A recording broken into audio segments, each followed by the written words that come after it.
e da apresentação do programa Retrato do Rio. Eu, Cristiane Meireles, trago hoje um grande amigo, uma pessoa que representa não só a formação em segurança pública, mas também a questão da humanidade, né, de um homem que apoiou uma mulher num momento muito difícil da vida dela. Essa mulher sou eu. O meu filho há 2 anos foi barbaramente assassinado por conta de um celular.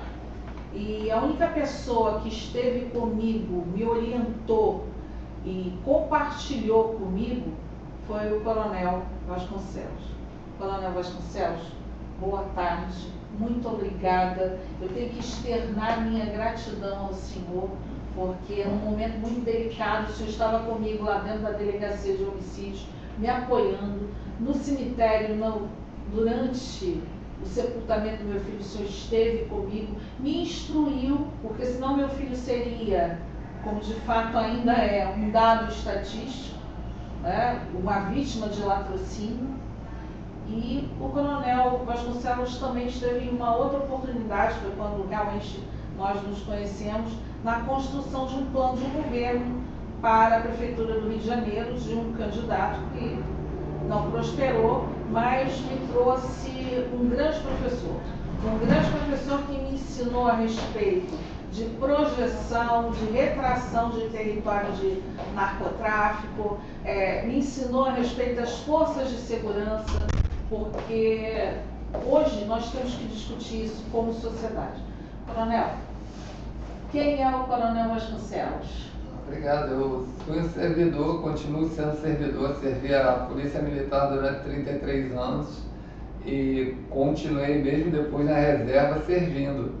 Quando você me liga na madrugada, 2, 3 horas da manhã, eu não posso me furtar, não comparecer, não ir em teu socorro, porque naquele momento ali, quando morre o filho de um cidadão do Rio de Janeiro, morre o filho para todo mundo.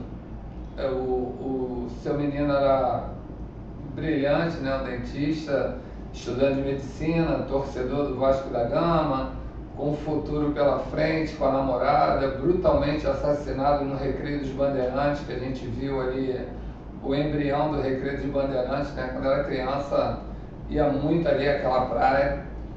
E realmente hoje a gente vive essa situação aí de narco-guerrilha, né? De narcotraficantes, que as leis agora, elas têm que ser endurecidas, né? Para que a gente possa dar uma resposta para o homem de bem, né? Que é o maior valor que nós temos aqui. E quando você tem a vocação na veia de ser um servidor, você nunca perde isso. Isso aí é uma coisa que fica dentro de você, entendeu? Algumas pessoas podem não entender, mas essa dor é compartilhada, né? A gente sente a mesma dor que você sentiu. Você teve a oportunidade de ver lá como é que nós nos esmeramos assim, em esforços para poder identificar a autoria e efetuar a prisão, né, do autor. Não pode ser mais um número, né, uma estatística, né? É o que eu, como mãe, como cidadã do Estado do Rio de Janeiro, espero. Mas eu queria colocar aqui a importância do Coronel Vasconcelos para a tropa também. O Coronel Vasconcelos foi membro, eu digo que ainda é, porque como o senhor bem colocou, não vai sair nunca do seu sangue, né? Foi membro BOP. Desde 1989 que nós fizemos o curso, né?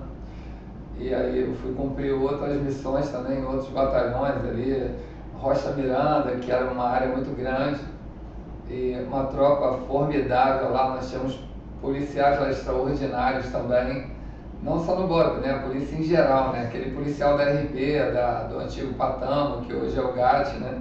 E aquilo é uma família, né? Você vê que o policial, ele também precisa de cuidado, né? Muito.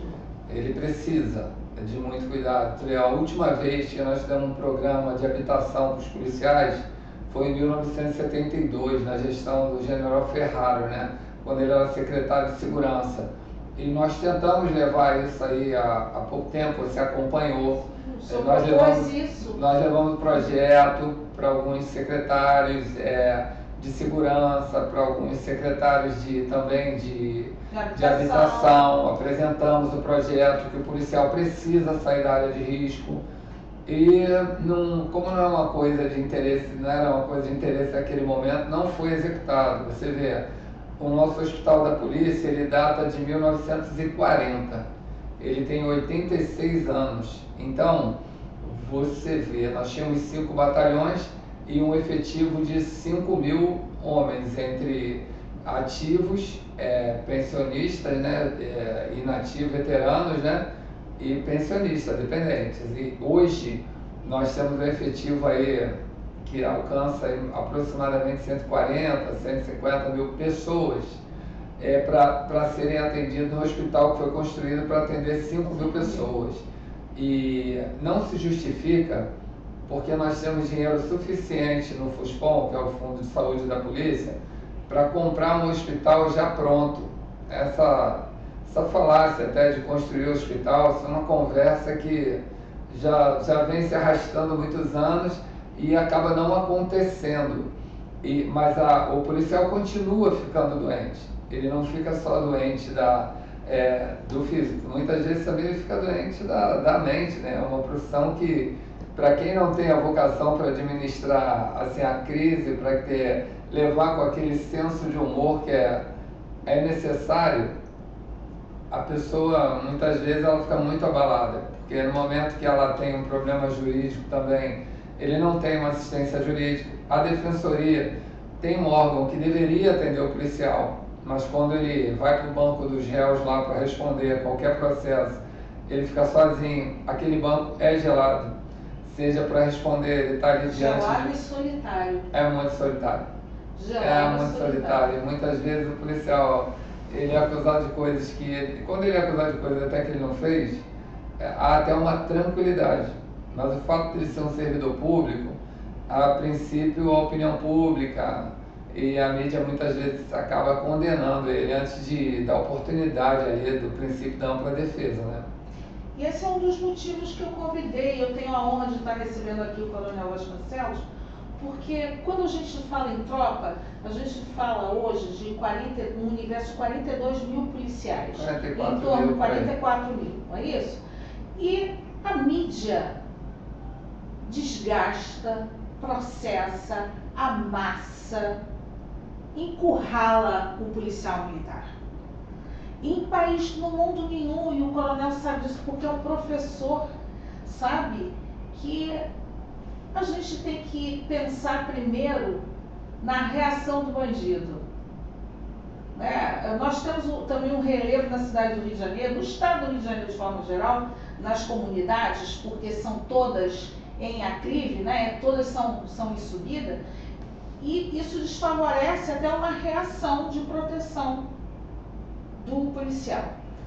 Mas a grande realidade o que se construiu em torno da polícia militar é uma mortalha, é algo que prende e que destrói o policial militar.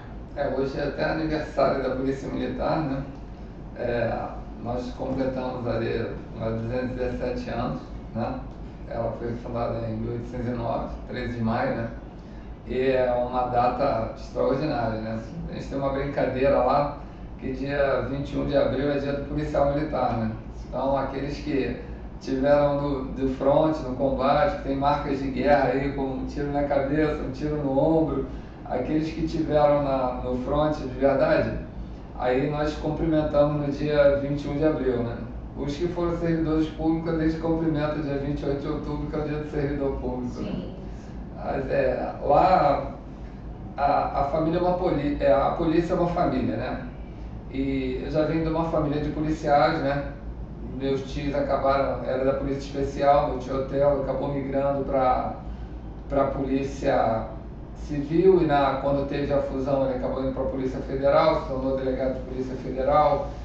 tive uma outra tia também, tia Veridiana, também era delegada de Polícia Federal. Tive um outro tio, que era meu tio José, ele era da Polícia Militar. Realmente não é sangue, né? É Tio geracional a questão. Tio Jorge também era da Polícia Militar, mas na juventude nunca pensei nisso, né? Nunca me vi assim. Aquilo foi uma ocasião do concurso da Cisgran Rio e acabei passando de primeira e foi uma alegria.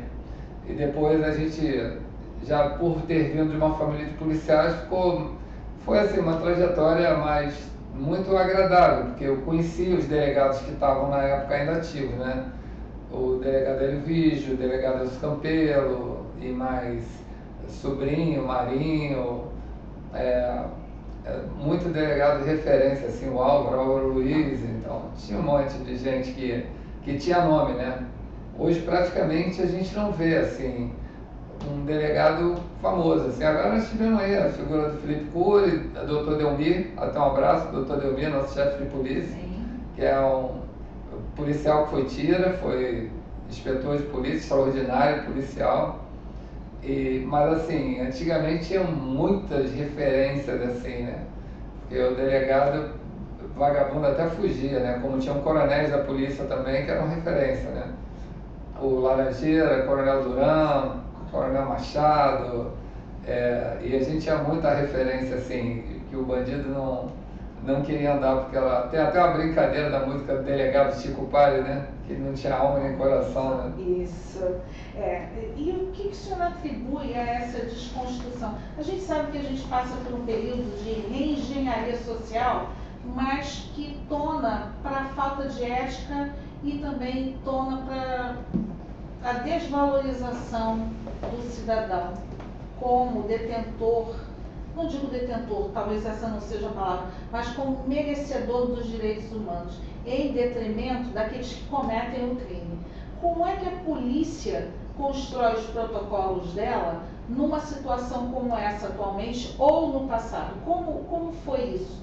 Como a gente conseguiu absorver dentro da Polícia Militar a questão dos direitos humanos, mas não esqueceu do direito do policial militar, que o senhor tocou na primeira fase do programa a respeito da saúde mental. Sim. Como o policial hoje está? Realmente é sair de casa é matar ou morrer? Para o policial hoje virou uma guerra desigual, né? A quantidade de fuzis que tem na rua, até o crime do roubo, latrocínio que é praticado com fuzil, então tornou desigual, porque o policial está ali com a arma dele, né? A pistola, o revólver, então é uma luta desigual. Apesar da destreza dele, muitas vezes ele consegue sobreviver, como foi o caso daquele policial lá da Cidade Alta e tudo mais. Mas tem assim um histórico da polícia, onde nós tínhamos um clube de oficiais que foi criado em 1917. E o nosso clube de oficiais, ele nos trazia muito orgulho, porque os oficiais, eles tomavam a dianteira da luta pela imagem, pela briga pelos direitos, pelo direito do comando próprio, e ali a gente pode destacar nomes também, né? Que é o coronel, o nosso major Paulo Ramos, eu quero mandar um abraço para ele. Abraço. Que é uma referência na luta em defesa dos direitos do policial, em todos os sentidos, né? Direitos ao salário, a uma reposição salarial, essa quebra da paridade, porque em alguns cargos eletivos, nós tivemos assim, no Rio de Janeiro, eu vou usar uma expressão aqui até antiga, né? Muitos patifes, né?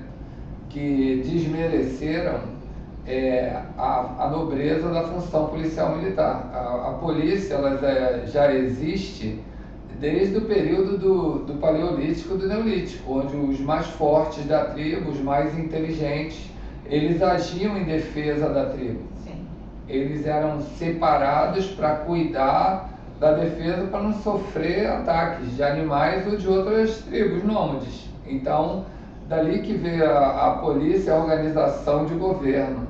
E a segurança pública. E a segurança pública, ela nasce lá nesse período, quando o homem ele buscava alimento, ele não tinha o desenvolvimento da cultura, da agricultura, da pecuária. Não tinha esse domínio. Não tinha esse domínio, e dali já surgiu uma defesa da tribo.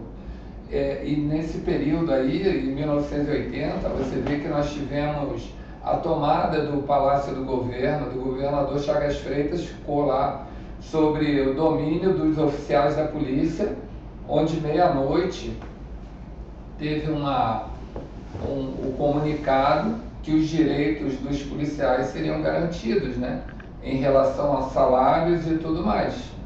E aí a gente agradece também ao Coronel Madureira, que foi um lutador. Enfim, aquela época, e os tenentes se apresentaram presos no QG, quer dizer, parou a polícia. E a Associação de Cabos e Soldados queria participar do movimento, foi impedida pelos oficiais, pela vulnerabilidade que eles têm em relação à legislação. O oficial ele tem uma garantia, porque só o TJ pode fazer um julgamento de mérito em relação à exclusão dele. Então, como o rito da exclusão do praça era sumário, os oficiais protegiam os praças. Olha como era a consciência. Espírito de corpo, né? Espírito de corpo e a consciência, né, da liderança dos oficiais, como era organizado, porque esse foi um movimento onde os majores lideraram. E aí vieram os capitães e os tenentes, né, que foram para o QG e se apresentaram presos. E aí, olha, como é que a polícia funciona? Não funciona, porque havia essa luta, né? E hoje nós temos esse movimento, essa defesa desmobilizada.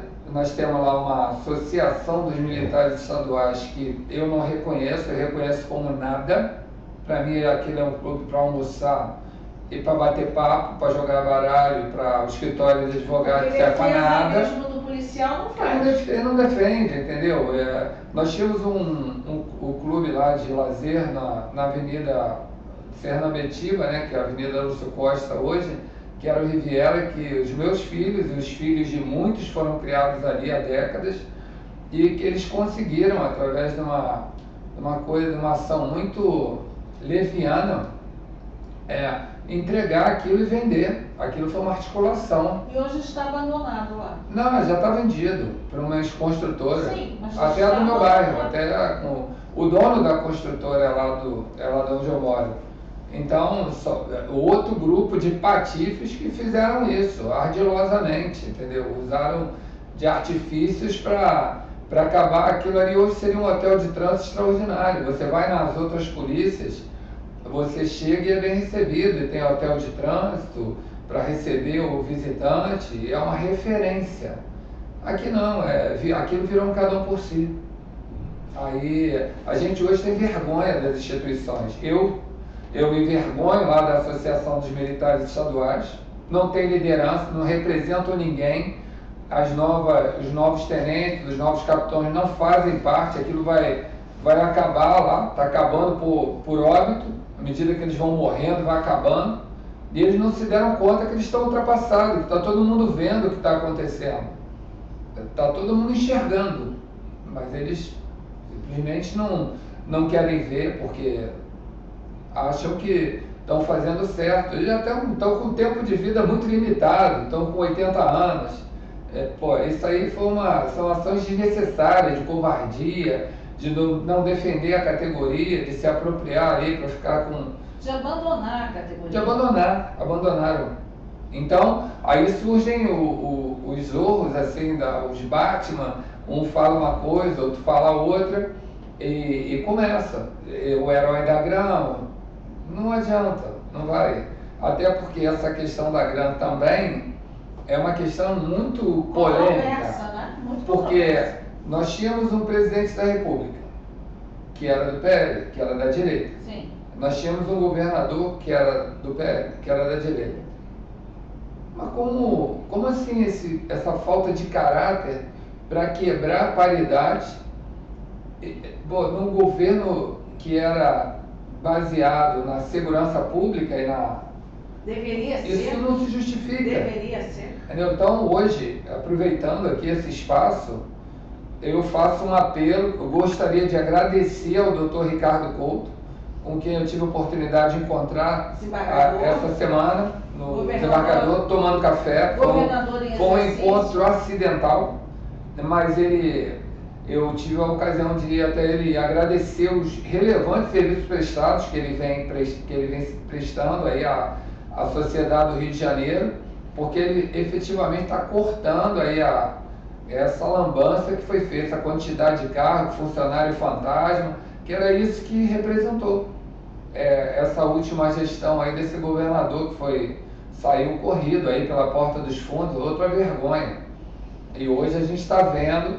Então, governador, por gentileza, olhe aí pela nossa saúde, olhe pela nossa paridade. O senhor está tendo a oportunidade de reparar um erro histórico. A nossa polícia é a primeira polícia do Brasil, que era a capital federal. Exatamente. Então, olha com carinho, porque a própria polícia tem recurso suficiente para comprar um hospital novo ou 2, já com leitos suficientes para dar um atendimento decente para o nosso policial.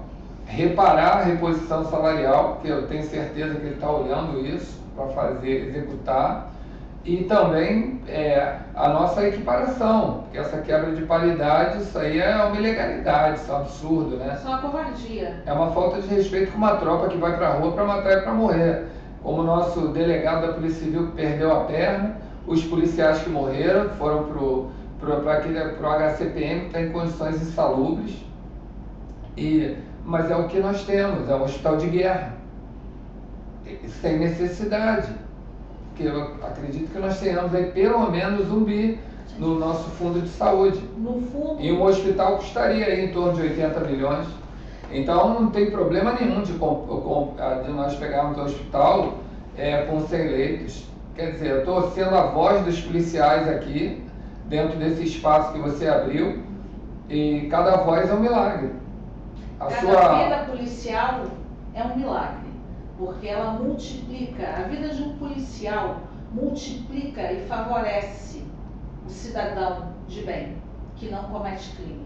Eu tenho muito a agradecer ao senhor, por seu destaque.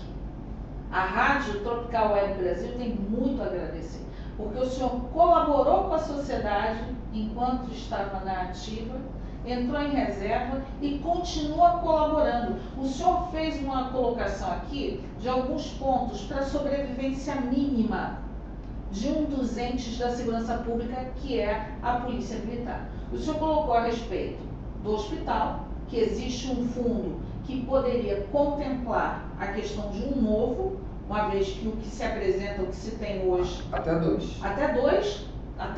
E nós temos um problema. Em 1998 foi o último concurso dos nossos técnicos, os técnicos de enfermagem.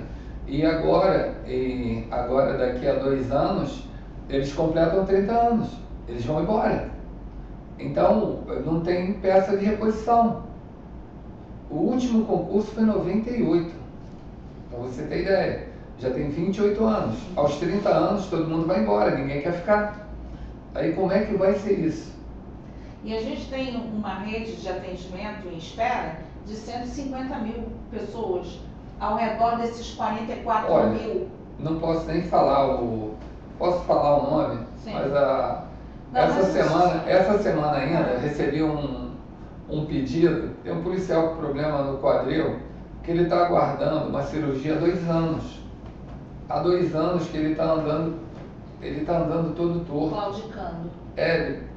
Entendeu? Então, isso aí é de uma falta de humanidade, assim, de uma falta de respeito absurda. Crueldade. Hoje, eu acredito que a gente não tenha nem mais psiquiatra, porque não tem neurocirurgião, não tem. Então, alguns anos atrás, quando eu entrei, há 41 anos atrás, quando eu ingressei na polícia, nosso hospital é referência.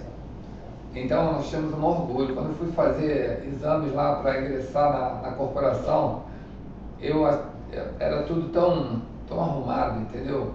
E a minha referência também era o IASERJ, que atendia a Polícia Civil e atendia os servidores públicos, que era uma outra referência, porque a minha mãe trabalhava lá. E quando nós íamos lá, era tudo... Parece que hoje há um trabalho do Estado para deteriorar a rede de saúde do governo. É exatamente para acabar, para botar todo mundo no SUS, para fazer um pacote horrível, porque o policial ele desconta para ter o serviço. Sim. E na hora dele ser atendido, ele não tem, ele fica 2 anos lá e o cara vai morrer. Ele não é tratado como ser humano, entendeu? Porque ele não tem recurso para custear sua família e ao mesmo tempo pagar um plano de saúde, que é um plano de saúde para um homem hoje de 50, 60 anos, tem ele e a mulher, aí tem os filhos, aí às vezes não tem condições, é uma loucura. É humanamente impossível. O que o policial militar hoje recebe é humanamente impossível manter um plano de saúde sem a paridade, porque traz a realidade salarial para o piso do soldo, né? Porque vocês recebem soldo, o soldo do policial militar. E outro ponto importante que o senhor abordou aqui foi a questão da moradia digna para o policial. Então, hoje nós temos muitos policiais que moram em área de risco. E quando ele mora em área de risco, ele fica muito vulnerável, tem que esconder a farda, ele até para lavar a farda, para entrar, para sair, é tudo muito complicado. E essa questão da extensão territorial que essas facções tiveram, então o que não era área de risco se tornou, né? E eles hoje estão passando uma situação muito delicada. E tem lugares até que nós temos área até para construir. O governo do estado teria como fazer um convênio e botar isso para andar, porque isso não se torna assim alvo de uma prioridade. Mas deveria ser, porque já foi um dia. Em 72 inaugurou esse conjunto em Olaria, Campo Grande, Jacarepaguá, diversos conjuntos que absorveram ali os policiais e criou-se uma defesa, porque todos moravam juntos ali. Mas hoje, você vê ali como é que está a situação da Leopoldina, Olaria, a favela chegou ali, a influência do narcotraficante chegou ali no conjunto, que é do lado do batalhão. Então nós já vimos, há pouco tempo a gente viu até ocorrência ali, deles saírem de chinelo, de short, para atender ocorrência ali fora. O senhor falou da expansão territorial do narcoterrorismo, né? Porque hoje a gente consagra esses bandidos como narcoterroristas. Eles são famosos. São muito mais famosos do que o Antigamente, quando ficava famoso, entrava em cana. Pois é. Agora o abelha não, o abelha sai pela porta da frente. E está tudo certo. Fica tudo legal. E está tudo certo. O Doc é o dono.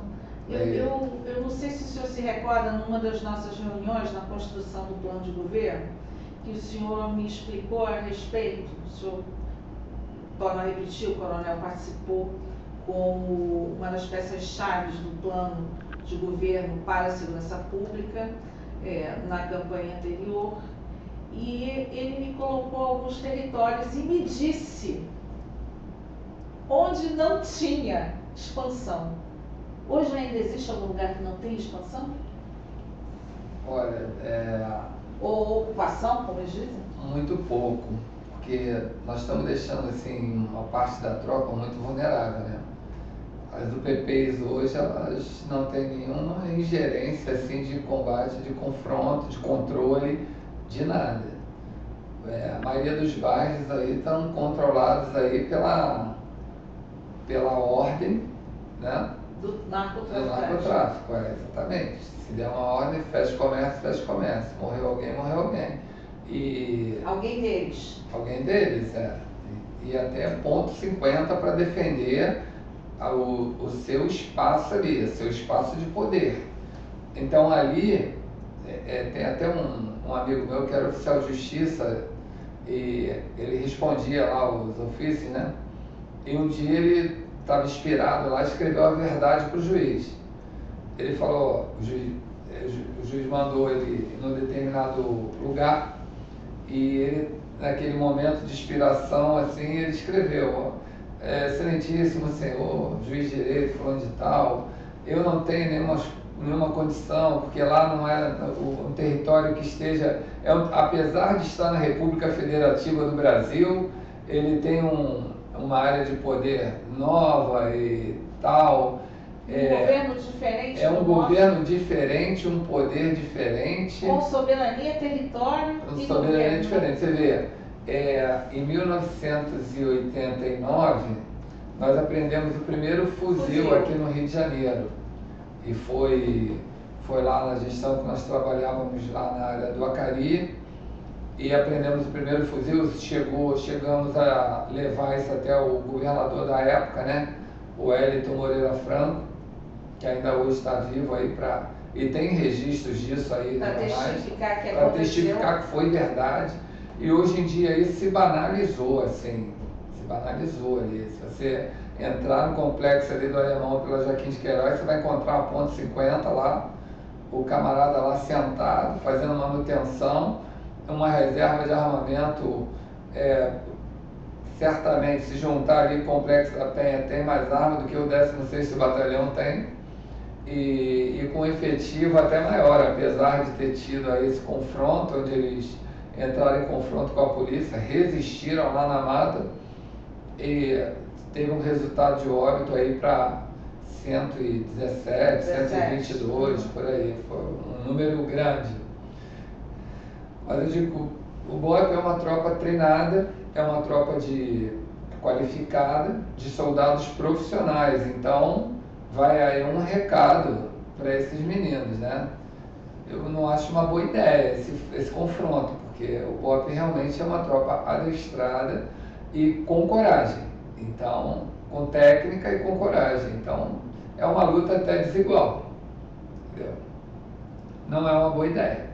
Até porque o narcoterrorismo corta crianças de 12 e 13 anos para serem os seus soldados. Eles não têm de forma alguma capacidade técnica para operar uma arma, uma ponto .50, um fuzil, né? Eles não têm o preparo. E eu concordo com o coronel, eu espero que você, narcoterrorista, que pode estar nos ouvindo e nos verá pela Rádio Tropical Web Brasil, que vocês não tentem, porque o BOPE está preparado. E eu tenho aqui um representante comigo, de máxima honra, que é o Coronel Vasconcelos. Coronel, dentre as... Intervalo agora? Então tá, vamos beber água. Tá bom. Alô, ouvinte da Rádio Tropical Web Brasil. O meu nome é Vanessa Navarro, eu sou advogada, eu vivo em Portugal e eu vim aqui oferecer para vocês os nossos serviços advocatícios. Nós trabalhamos ajudando investidores e empresários que queiram trazer a sua empresa para Portugal através do Visto Gold. Essas pessoas podem fazer investimento em fundos e nós tratamos de todo o processo para a obtenção do Visto Gold, inclusive para a sua família, esposa, filhos que queiram vir viver em Portugal, ou se não quiserem viver, se quiserem apenas investir em Portugal, na compra de imóveis, na construção, restauração, remodelação de imóveis. O nosso escritório conta com parceria de empresas de engenharia, consultores imobiliários e toda a equipe necessária, inclusive pessoas intermediárias de crédito em bancos, pessoas que podem conseguir financiamento para vocês. Então nós tratamos de todo o processo. Contem conosco, inclusive para obter a nacionalidade portuguesa, tá? E sigam o nosso perfil no Instagram, LinkedIn e Facebook, VN Advocacia PT. Obrigada.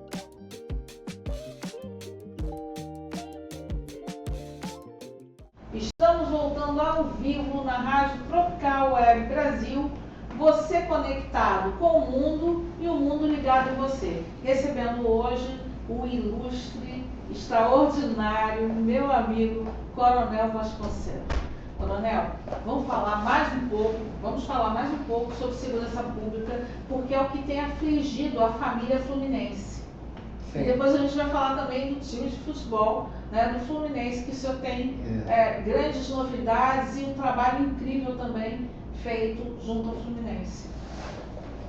Ali, humildade é tudo, né? A gente quer que o maior bem que a sociedade tem é o homem de bem. E a pessoa que pega ali o metrô, pega o trem. Outro dia nós fomos até Mauá. E aí eu vi um trem assim, com tão poucos vagões passando, sabe? 3 vagõezinhos lá passando. E aquilo nos remeteu ao passado, né? E a pessoa que vem ali apertada, vem até de bom humor de manhã para trabalhar, ou vem naquele ônibus ali também, essa pessoa tem extremo valor, né? Só que hoje, quando a pessoa pensa em ir ao cinema, um aniversário, um casamento, ela até abre mão de ir pela falta de tranquilidade, né? A falta de liberdade para ele vir. Isso aí nem acontece dentro da comunidade, porque as pessoas respeitam as leis. Eles estão lá cheios de armamento, mas a lei lá é muito dura. Você vê, no tempo que nós ocupamos lá, na época da ocupação do Complexo do Alemão, o coronel Mário Sérgio de Brito Duarte, que é um amigo também, um abraço, comandante Mário. Também para ele. Ele pediu que a gente comandasse lá um batalhão de campanha que ele criou para a ocupação do terreno. E ali a gente interagiu muito, as crianças vinham no nosso colo e nós víamos como a lei lá é rígida e como a economia local ela passou a girar muito em torno daquilo tudo lá. Ou seja, eles se adaptaram e criaram um sistema onde o dinheiro vai todo para a mão deles. Aquilo virou uma narcomilícia porque se criou uma lei para atacar a milícia, porque o miliciano estava ocupando cadeiras do legislativo. Parlamento. E aquilo ali incomodou muito. Então você cria uma lei para a milícia. O miliciano, quando se viu a quadro, fez convênio. Ele arrendou para o narcotraficante e essa comunicação, a exemplo do que aconteceu lá no período do regime, na década de 60, 70, quando você coloca 2 pessoas juntas, que estão separadas, acaba havendo uma influência de uma sobre a outra. Sem dúvida. Ou seja, no período da repressão, o fato deles terem a cultura, eles ensinaram a eles como fazer uma previdência privada, como criar uma facção, como criar um grupo, como dar responsabilidade, questão de hierarquia. Então eles aprenderam um modelo de organização. De governo, né? É isso aí, porque era um projeto de governo que foi até bem sucedido no final. Porque eles usaram a comunidade como ponto de experimento. Seria como se fossem as cobaias desse... Quando se juntou na Ilha Grande, o resultado foi esse. E o projeto de poder, de governança deles, deu certo para todo mundo. Sim. Teve um grupo que ascendeu o governo da nação e teve um outro grupo que aprendeu e criou a facção. E foi assim... E manteve o suporte para quem foi eleito. Quando você prende o sujeito, que é do Rio de Janeiro, fora do estado, vamos botar no norte. Aí ele vai lá, ele interage com o preso de lá, e hoje em dia o resultado é que nós temos comando vermelho lá. Sim, em todos os lugares do Brasil. Exato. E fora do Brasil. Porque você foi terceirizando o preso. E aí nessa terceirização ele se comunicou. Então, como aconteceu na Ilha Grande, ele também ensinou o que ele aprendeu. Ou seja, ele multiplicou. Ele multiplicou e ele criou ramificações, assim, como se fosse um organograma dentro do Brasil. E aí tornou mais difícil, porque a nossa fronteira, nós fazemos uma fronteira enorme. Enorme, tanto fazendo fronteira enorme com o Paraguai, fazendo fronteira enorme. Tem 2 países só que a gente não tem fronteira aqui na América. E nós temos ali a Colômbia, o Peru e a Bolívia, que produzem muita folha e pasta base. E aí tem o Paraguai ali, que tem aquelas estradas ali difíceis de controlar, né? E ainda tem o rio, que a pessoa ainda pode atravessar pelo rio, ou aéreo, ou de qualquer jeito. Ou quando quer dá um jeito, né? Então isso aí foi um multiplicador. Você vê, lá dentro, a lei é muito severa dentro das comunidades. Então, quando eles se reúnem para almoçar, há todo um ritual. Entendeu? O chefe, os subchefes, eles se organizam. Eles têm uma hierarquia. As mulheres, quando chegam da academia, que elas param de moto na academia, lá na rua Relicário, eu estou falando assim, especificamente do Alemão, tem uma academia lá que é uma Bodytech. Aí as motos param ali. Se for ali pegar a placa daquelas motos, você vai descobrir um monte de coisa, que é uma fonte de informação aquilo. Só que depois que elas saem dali, elas vão almoçar com eles. Só que quando elas chegam, é separado. É uma lei quase árabe, entendeu? Assim, não tem muitos direitos não. Não pode chegar e cumprimentar os outros. É assim, tem um rigor. Porque lá... Só falta a burca. O rito é sumário. O julgamento é rápido. Se você... É o tribunal do crime. O tribunal é rápido. Ou você vai levar uma sessão de paulada, se der sorte. Ou vai morrer. Ou morre. Na bala, no micro-ondas, na faca, de algum jeito. Então ninguém quer, todo mundo respeita. Agora, da polícia. Da polícia, ninguém tem medo. Das leis que estavam sendo aplicadas agora, ninguém tem medo. Mas lá dentro se respeita porque tem medo. A lei, a pessoa, se não quer respeitar a legislação, a lei, ela tem que ter medo. Qual a parcela de culpa do judiciário? O judiciário cumpre o que o legislador estabelece no Congresso. Então, se a lei é aquela, ele vai lá e cumpre. E até quando nós cumpríamos a lei, tinha uma época que eu fui comandar o complexo penitenciário de Bangu, lá pela década de 90. E não existia ainda, aquelas guaritas eram ocupadas por nós. E aí... Não havia policial penal. Pois é, eu nunca peguei missão muito tranquila, não. Pois é. E aquela quantidade... Gelatina, né? Mas foi agradável, que eu fiz muitas amizades ali. Fiz amizade lá com a doutora Miriam, que era do Bangu 1, depois teve uma outra moça que foi assassinada na ilha, que ela também era muito boa. E com o William, que era lá do presídio Palácio de Sá Carvalho, era da cena aberta, com o Duque, que a filha dele é até policial, é a Coronel Simone. Então nós tivemos boas relações ali, porque o CEAP é uma fonte de informações assim inesgotável. E de informações. Tudo que alimenta, né? Se sabe lá primeiro. Existe, é uma curiosidade que eu tenho e eu creio que o público também tem. Existe algum tipo de monitoramento dentro dos presídios, das facções? Porque a gente sabe que as facções estão separadas em presídios. Esse é o Estado organizando o crime. Quando separa, o Estado é o grande organizador do crime. A culpa é do Estado. Porque, eu vou separar porque eles vão se matar. Responde homicídio, problema deles. Se eles vão se matar, quem matou? Foi fulano? Então fulano, senta ali, vai responder. Porque eles vão acabar se cansando quando botar junto. Porque é uma lei para o faccionário.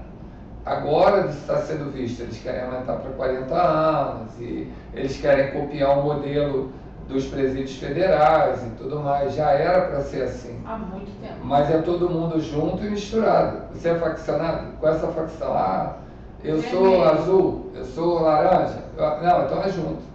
Problema de cada um. Porque eu não consigo me acostumar com a ideia de que o marginal, o meliante, o vagabundo é famoso.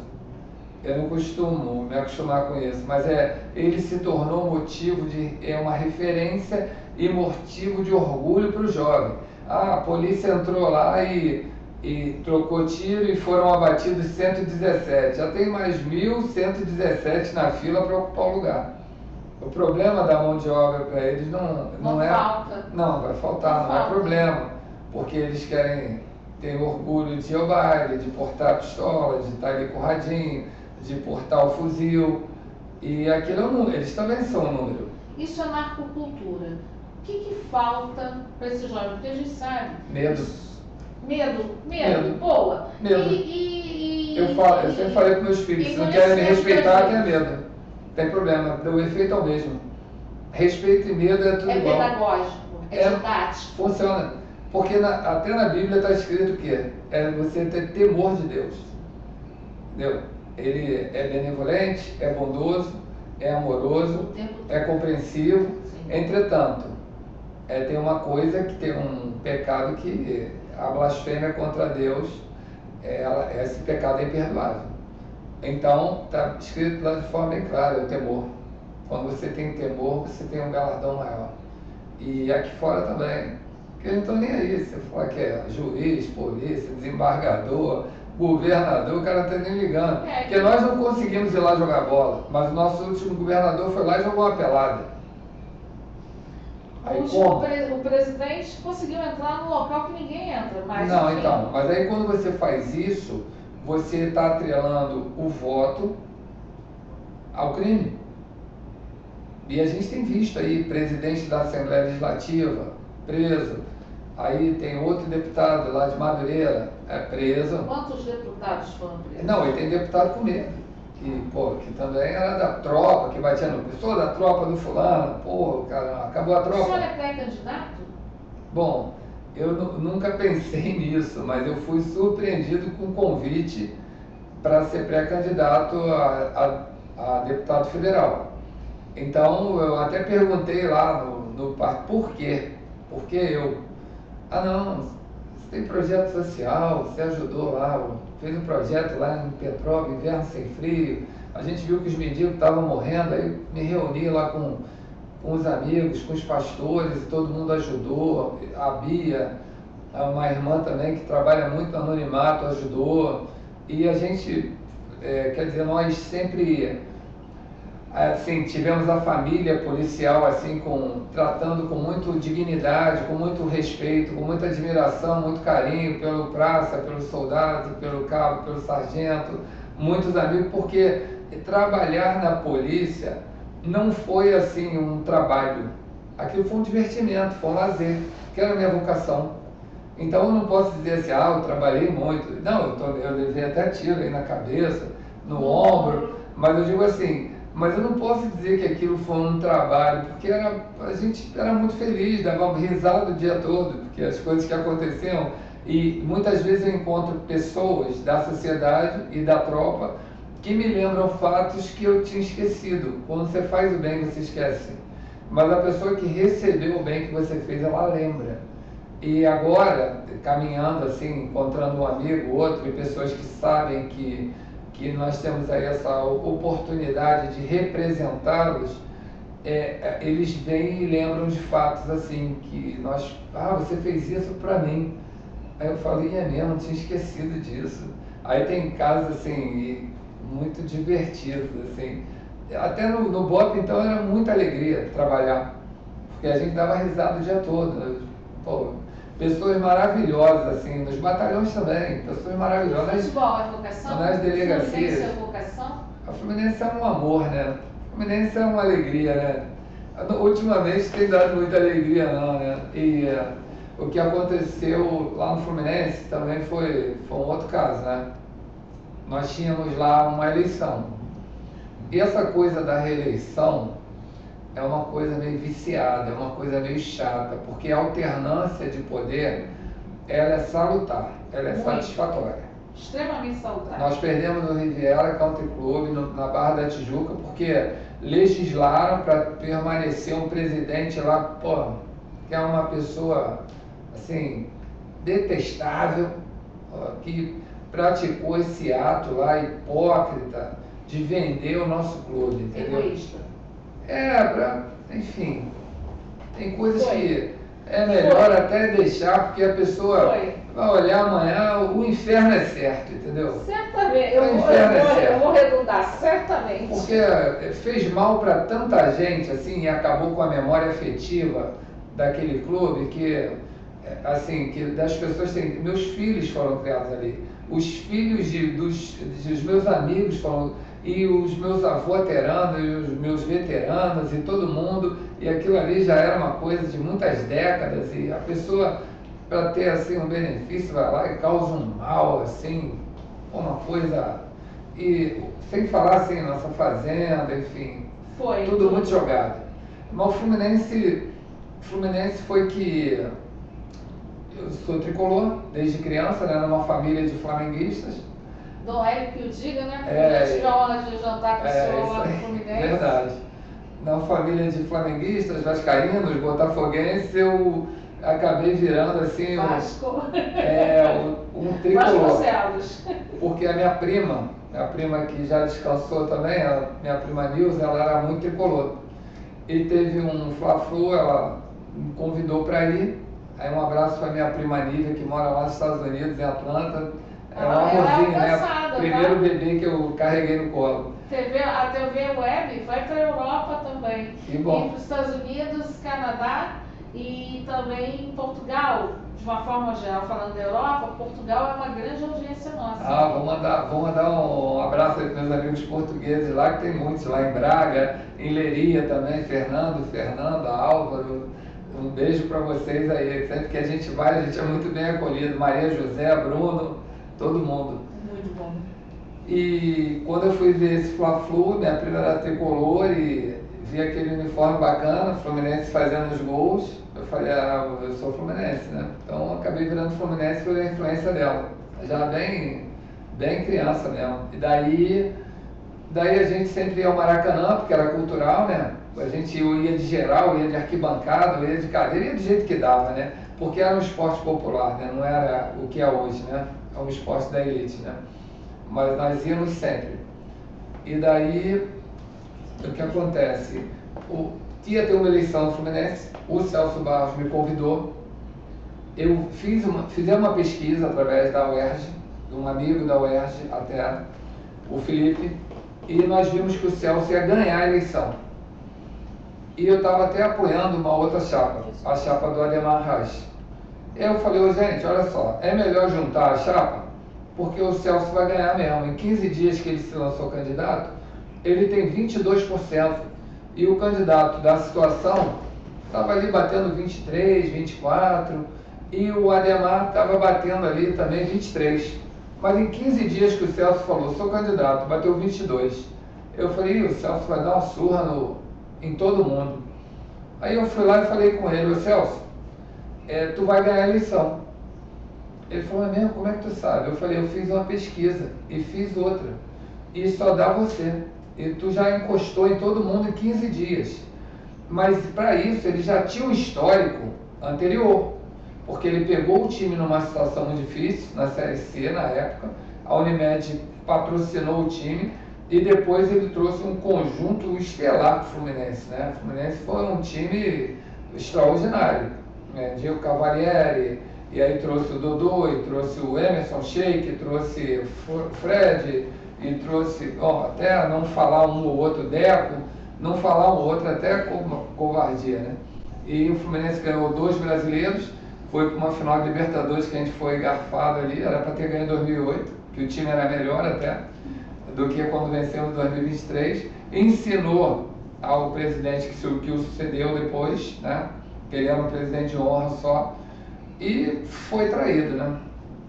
E hoje em dia estamos pedindo lá o impeachment do presidente por má gestão, porque é um desperdício de recurso do Fluminense, um monte de baranga que contrata a peso de ouro, e a torcida vai. Ontem estava no Maracanã, o time venceu, mas não convenceu, saiu vaiado, porque a torcida do Fluminense pensa e expressa o sentimento. A torcida em geral está vendo o que está acontecendo, né? Quando você vence, convence, quando você vence, assim, mas não convence, né? O treinador até ia botar um atleta lá, desistiu, porque foi uma pressão danada quando a gente tomou o gol. E nós estamos pedindo o impeachment desse presidente aí, como é o nome dele mesmo? Matheus. Esse rapaz aí não tem condições de ser presidente do Fluminense. porque há uma superposição hoje de pessoas lá fazendo a mesma coisa. E ainda levaram lá um deputado para ser o Relações Institucionais, que está há décadas aí e nunca fez nada para ninguém. Estão transformando o Fluminense no governo do Rio de Janeiro. É por mais aí. ou menos. É por aí. Mais ou menos. Só que lá não tem desembargador Couto para assumir. Pois é, a gente vai brigar. Aí o senhor está brigando por um pitch. Nós vamos brigar por todo mundo, nós vamos brigar pela torcida do Fluminense, porque a torcida precisa de uma referência para poder brigar por ela, para ter uma voz, porque para ter uma voz unissona, né? E cada voz é um milagre. Sim. Aí nós vamos brigar, nós vamos apresentar o pedido de impeachment dele, porque nós vamos para cima, estamos em fase de colher as assinaturas, já foi objeto de publicação aí na imprensa e já está um comentário aí de alguns, essas pessoas que são influência, já estão falando a respeito. Mas a gente vai para cima deles, vamos com tudo, entendeu? A gente até acreditou que essa gestão pudesse dar certo, mas nós não podemos ter na presidência lá um boneco de ventríloco, né? Claro que não. Pô, e Claro essa que coisa que vamos pro pau, entendeu? Vamos pra briga. Vamos Nós somos acostumados a lutar, pô. Exatamente. Então O não senhor tô nem é o aí. Coronel Bob, acostumado com o perigo, com a guerra, porque a gente vive uma guerra aqui na cidade do Rio de Janeiro. O senhor é um ilustre representante da segurança pública, um homem que tem posicionamento. E, infelizmente, eu vou dizer para vocês que, infelizmente, nós estamos caminhando para os minutos finais, aqui pela Rádio Tropical Web Brasil, eu, Cristiane Meireles, apresentando Retrato do Rio e recebendo com grande honra mesmo, o Coronel Vasconcelos. Coronel Vasconcelos, a pergunta que sempre encerra o nosso programa. Sim. Qual é o retrato do Rio que o senhor pinta hoje? Olha, primeiro, como a gente está terminando, quero agradecer a Deus a oportunidade. Amém. Que o nosso Senhor Jesus Cristo tenha misericórdia na nossa cidade, que o Espírito Santo venha sobre todos. E a esperança, assim, nosso estado é tão bonito, assim, é a cidade mais bonita do mundo. Já viajei, assim, para muitos países. Esse ano já teve ocasião de ir a Curaçao, Portugal, assim, estivemos na Colômbia, em San Andrés. Olha, mas é assim, o Rio de Janeiro, sempre que a gente volta para casa, quando a gente aterriza ali no Santos Dumont, então, a coisa mais linda do mundo. É uma cidade bela demais. A gente tem a oportunidade de subir ali em Petrópolis, e para Itaipava, e para a região dos lagos ali, que é Saquarema, nosso campeonato mundial de surf. Antigamente tinha vela ali em Araruama, e que teve um candidato que está aprendendo a segurança pública em Chicago, que falou mal de Maricá. O Maricá, lindo, né? Araruama, lindo, Lagoa linda, tudo bonito demais, né? Que a gente possa endurecer essas leis, botar medo nesses vagabundos, porque não tem outra expressão aí, pô. Não tem como não chamar o vagabundo de vagabundo, ele é vagabundo. Então, nós temos que endurecer essas leis de maneira que eles tenham pavor ali de praticar o delito, entendeu? De cometer o crime. Vou parafrasear o coronel, encerrando. Cadeia para bandido. Um beijo para vocês. Até quarta-feira que vem, das 16 às 17 horas, na Rádio Tropical Web Brasil. Olá, eu sou a Carla Cis.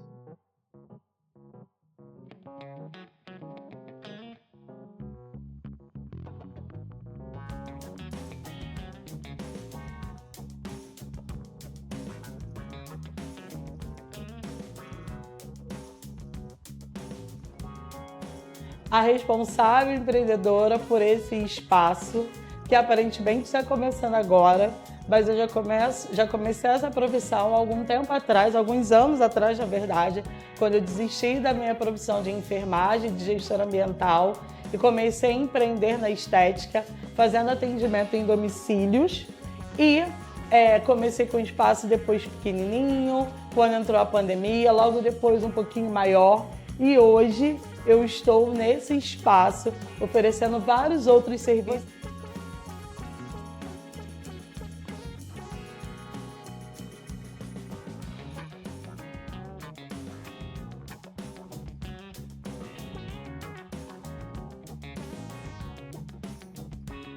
Você chegando aqui vai encontrar a New Design para fazer as suas unhas, pé e mão. Aqui também vai ter o serviço de depilação, alguns dias com a parceria com a Rosângela, outros dias vocês vão estar comigo também para essa depilação. E você vai estar comigo para fazer o seu tratamento corporal e facial. Então sejam bem-vindos ao Estúdio Estética Carla Cid.